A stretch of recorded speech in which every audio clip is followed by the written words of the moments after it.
Continuamos con la segunda parte del teórico de planificación y programación de obras de arquitectura. Como les había anticipado, en esta segunda instancia vamos a enfocar un formato que los va a ayudar como línea guía para el desarrollo de la guía de trabajos práctico número 3, que la encuentran en la página de la cátedra.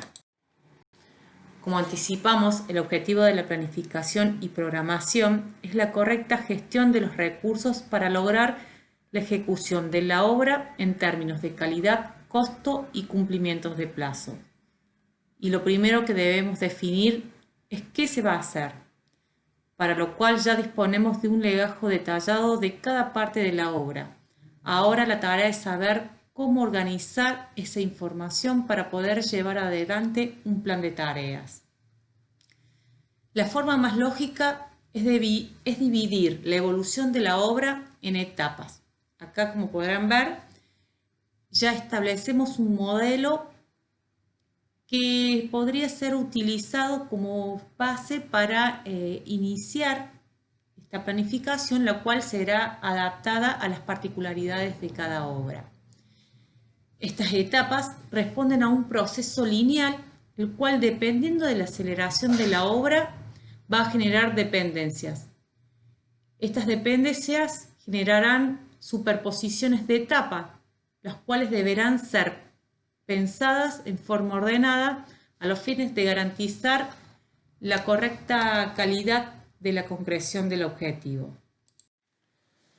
Dentro de cada etapa vamos a ordenar en escalas de rubros, tareas y actividades, donde estas últimas van a ser las que tomaremos para asignar los tiempos y recursos necesarios. La información que necesitamos de la obra podemos obtenerla en la planilla de cómputo y presupuesto, la cual deberá ser adaptada a la base constituida por las etapas, teniendo en cuenta la segregación de las tareas para definir las actividades. Y en relación a la programación de la obra de arquitectura, existen básicamente dos herramientas que utilizamos para llevar adelante este método.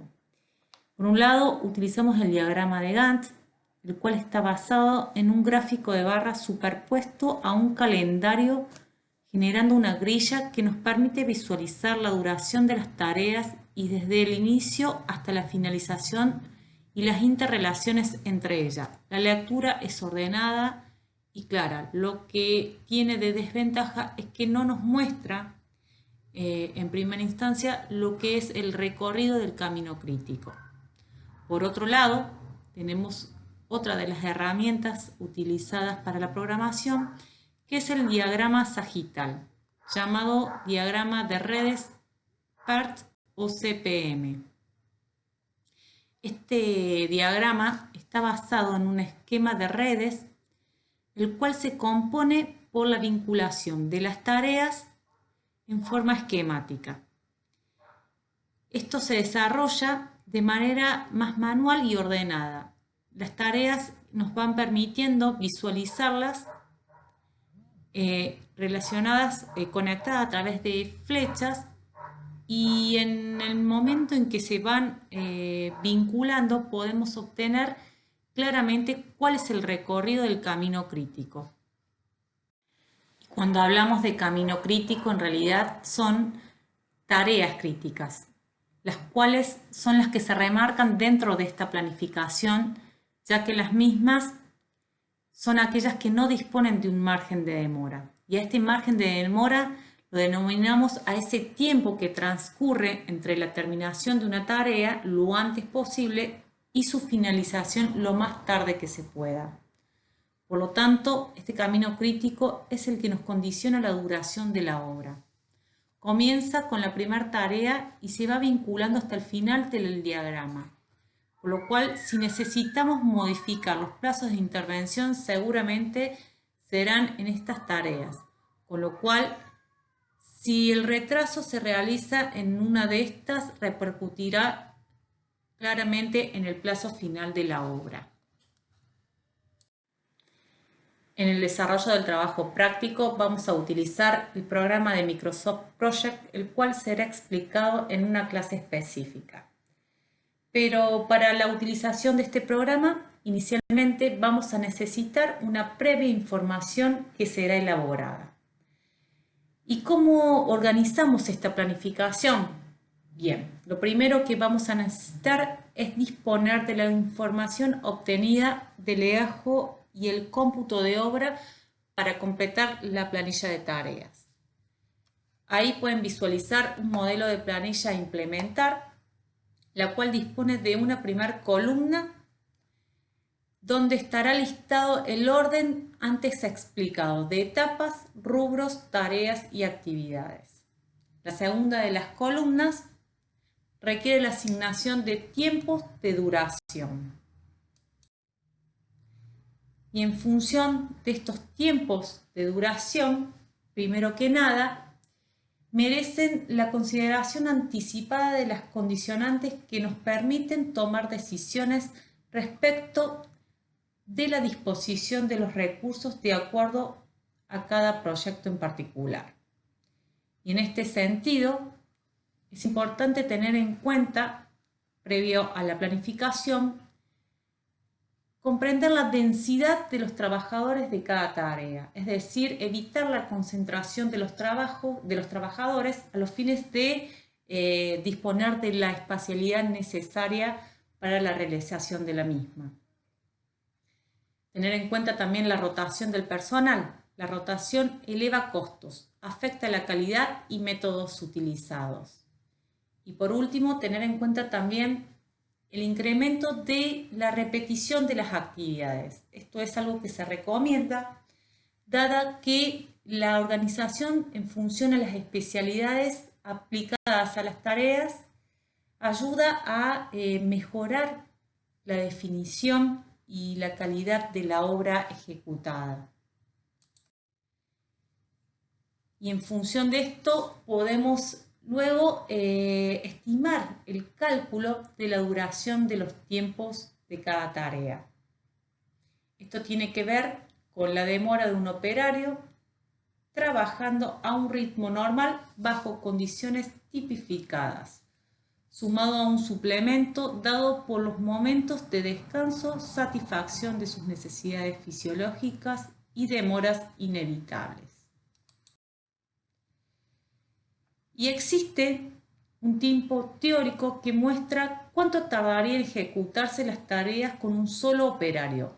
Esto es un antecedente que ya disponemos de una bibliografía de alguien que ya realizó de alguna manera el cálculo de estos tiempos. Y en base a la existencia de esta información podemos calcular los tiempos de cada una de las tareas que intervienen en nuestra planificación. A modo de ejemplo, vamos a calcular el tiempo requerido para el desarrollo de 1 metro cuadrado de revoque grueso común. Obtenemos de la tabla anterior, que observamos en la diapositiva anterior, que un oficial tiene una demora de 1 hora para el desarrollo de 1 metro cuadrado de este revoque y un ayudante demora casi la mitad de ese tiempo. Si ya disponemos de la cantidad de metros cuadrados, que en este caso podemos decir que son 25 metros cuadrados, aplicamos la fórmula multiplicando este tiempo teórico por la cantidad de metros cuadrados de cada uno de los recursos y obtenemos el tiempo de demora de cada uno de ellos. Como se puede observar, el resultado para lo que es el oficial son 25 horas y para el ayudante son 13 horas 75, lo cual nos muestra que hay un tiempo improductivo entre el oficial y el ayudante. En función de esto, la lógica nos lleva a realizar un cálculo combinando la cantidad de recursos a los fines de evitar esas horas improductivas, aplicando la fórmula de dividir la cantidad de horas del oficial por la cantidad de horas de ayudante y de esta manera obtener la cantidad de recursos que nos permiten equilibrar los tiempos óptimos.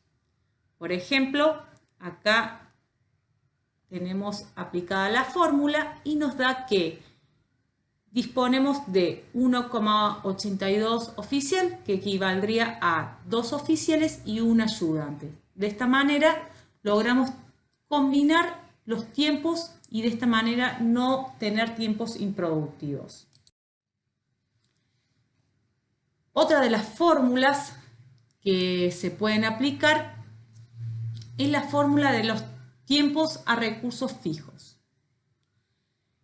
En este caso ya disponemos de una cuadrilla. Lo que necesitamos para saber es el tiempo que llevará la tarea en este ejemplo. Suponemos una cuadrilla que está combinada de 2 oficiales y un ayudante.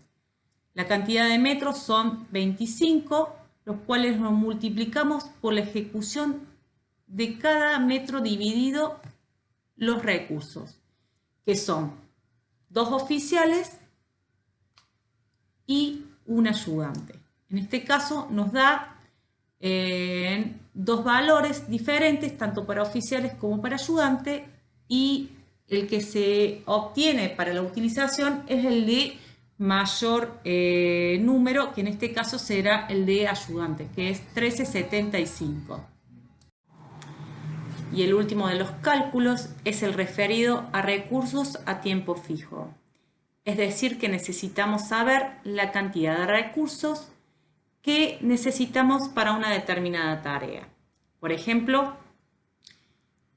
tenemos 48 metros cuadrados de revoque, disponemos de 2 días. Sabemos que cada día dispone de 8 horas laborales, que es la jornada preestablecida.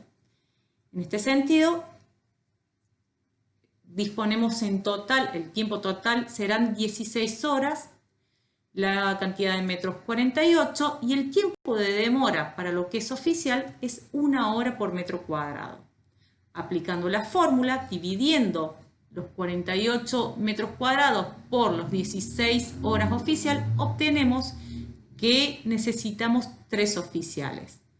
Esta misma fórmula la aplicamos para lo que son los ayudantes y nos da que necesitamos 1,71 ayudantes, es decir, 2 ayudantes. De esta manera obtenemos el dato de la cuadrilla que necesitamos para resolver esta tarea puntual de 48 metros cuadrados, que estará conformada por 3 oficiales y 2 ayudantes. Y retomamos la planilla que estuvimos viendo anteriormente, donde tenemos una primera columna que ponemos el listado de las tareas que ya establecimos previamente, en donde cada una de ellas es analizada en función a los cálculos de las duraciones de los tiempos de cada una, y esto nos permite completar la segunda de las columnas. Ahora vamos a ver cómo completamos las siguientes columnas que tienen que ver con tareas predecesoras, sucesoras, recursos y costos. Relación de dependencia. Acá se establecen la asignación de tareas predecesoras y sucesoras, para lo que se tiene que tener en cuenta que estas dependencias implican que no pueden realizarse la tarea hasta tanto no se haya terminado la anterior, como por ejemplo, no se puede colocar el revoque sin antes realizar las paredes, o bien no podemos realizar las paredes hasta tanto no tengamos los cimientos llenados. A esto le llamamos dependencias obligatorias. Hay otro tipo de dependencias, como por ejemplo dependencias por recursos. Tienen que ver con la disponibilidad de cuadrillas y la imposibilidad que tienen de realizar tareas en simultáneo. Otra de las relaciones tiene que ver con las discrecionales. Son frutos de decisiones de gestiones que pueden tener relación con cuestiones económicas, por ejemplo. Otra de las relaciones de dependencia tiene que ver con factores externos que inciden en el inicio de alguna tarea, como la provisión de servicios, agua o electricidad o la obtención de permisos. Para indicar la relación de dependencia, en la planificación utilizamos las siglas que indican, por ejemplo, FC, fin comienzo, CF, comienzo fin, CC, comienzo comienzo, FF, fin fin. Y continuando con los datos requeridos en la planilla, completamos los recursos necesarios en relación a la cantidad de personas y nos referenciamos a los cálculos anteriores, donde obtenemos los datos de la cantidad de personas que van a estar involucradas en las tareas. Por otra parte, es importante también agregar en esta columna los datos de los recursos materiales y equipos necesarios para el desarrollo de determinada actividad. La asignación de costos es la última de las columnas a completar, la cual se basa en el cómputo y presupuesto ya elaborado en el legajo. Una vez cargados todos estos datos, en las planillas de planificación las trasladamos al programa de Microsoft Project, quien realiza los correspondientes diagramas de barra conectando la información dispuesta, obteniendo resultados de la planificación en una lectura esquemática. Parte del resultado de la planificación es el diagrama de flujo, que nos permite visualizar el dinero disponible a lo largo de la ejecución. Dato sumamente importante para la correcta disponibilidad del capital en cada etapa. Este cálculo de flujos de fondos puede ser emitido con fechas tempranas y fechas tardías, lo cual nos permite elaborar la curva de inversión en cada una de las situaciones. Bueno, y ahora vamos a mencionar los tips para programar. Tiene que ver con prever en lo posible qué complicaciones podrían ocurrir para considerar márgenes por imprevisión u otros cursos de acción como renegociaciones, reestructuraciones de la organización del recurso humano. Dejar aclarado al cliente que toda modificación supondrá mayores plazos y mayores costos. Tener en cuenta que hay actividades suplementarias a las técnicas y que requieren un tiempo de programación y que si bien no están declaradas en el presupuesto, no pueden evitarse, como por ejemplo reuniones con proveedores de materiales, mano de obra, el cliente, organismos de control, entre otras. Considerar al momento de programar si se está haciendo otro u otros trabajos que puedan modificar el desarrollo del proyecto en cuestión, tanto por la carga de trabajos para el equipo profesional como la disponibilidad de operarios. Asegurarse de tener un equipo de recursos humanos comprometido que no abandone el proyecto a la mitad del camino. Acortamiento de plazos.